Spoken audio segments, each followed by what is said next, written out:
Hello everyone, my name is Havian and today I'll be talking about update 1.03 for Sword Art Online Alicization Lycoris. Last week I made a video about an update that was planned to address some of the launch issues, and it seems like now it's available for people on the PlayStation 4 and PC. I'm not sure if it's on Xbox yet, since the producer mentioned that it could come slightly after the other platforms, but if you are playing on Xbox and the update isn't there yet, expect to see it soon. This update's roughly 8 to 9 gigabytes to download depending on the platform you're playing on, and it includes a lot of fixes and some new content. From what I can tell, this update doesn't completely fix all of the major optimization issues, but it does seem like it's the first step to improving things. Daily quests and cubes are now available. When completing a daily quest, they will give you tickets as rewards, and those tickets can be spent on cubes that will give you a variety of outfits, weapon skins, emotes, and other useful items. Some of the items in cubes can only be obtained once, but if you obtain a duplicate of those items, you'll get a ticket that can be redeemed in the SAO Shop. As of recording, the SAO Shop hasn't opened on PC, but it should be available soon. The first set of outfits have a steampunk theme, and it seems like the items currently in the cubes will be available for 71 days. Bandai Namco have stated that this should be enough time to obtain everything you need if you're doing the daily quests, but I think it will take a bit of time before we know how true that actually is. The Spire of Eternity Research, Lost Paradise, Silent Ice Jail, and Beast Snake Grotto dungeons were also added to the game. You can access them by heading to the grassy area near the Swordcraft Academy in North Centauria. I'm not sure if you need to have completed the game before this shows up, but you can find it there when it's available. When heading into a dungeon, you can prepare your party and assign characters to certain roles. Going through the dungeon, you'll take on various enemies and bosses, and then fight the main boss at the end. And while making your way through the dungeon, and after completing it, you will get various things like accessories and weapons. This update also added a prize outfit for Medina, which can be obtained by doing the heart-to-heart minigame. If you already had her at 100% before this update arrived, just do another heart-to-heart and a costume should unlock for you. It's also possible to wear certain prize outfits on your character. So far I've only noticed the one for Yu-Gi-Oh! Since I haven't customized my character yet, but hopefully you can use more from the other characters. A character based on ReoNa who sings the song Scarlett that plays during the game's intro has been added to Alicization Lycoris as a wayfarer with her own sub-story.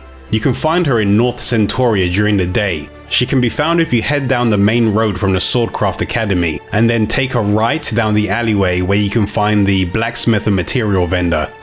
New outfits were also added to the game. Some should be available to you straight away, but there are others that will require story or quest progress before they can be obtained.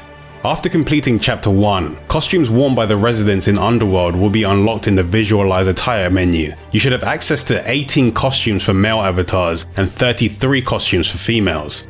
New character creation options and skin tones were also added to the game. At release, all these options were lacking, but it does seem like they've introduced some character creation and hairstyle options that are based on some of the other characters that you can find within the game. Now that we have a few more customization options, we should at least have a bit more freedom to make the characters that we want. There were a number of other fixes and UI improvements in this update. Apparently they fixed issues where you could fall through the map in certain areas, an issue that would make certain weather effects slow down the game.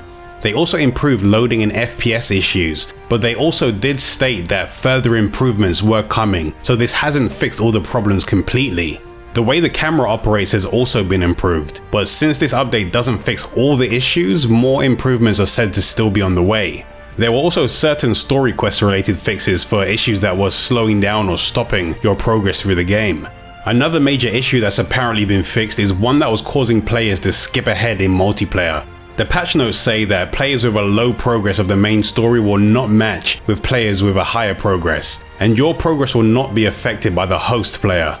These were some of the major changes that came with this update, but there were still a lot of smaller ones that you can find in a link that I've put in the description. There's a lot there, so it's worth giving it a read so you can see all of the minor changes.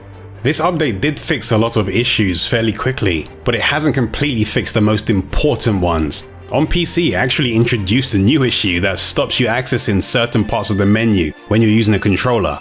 If this does happen to you, then use a mouse in the menu to get around that issue until it's fixed.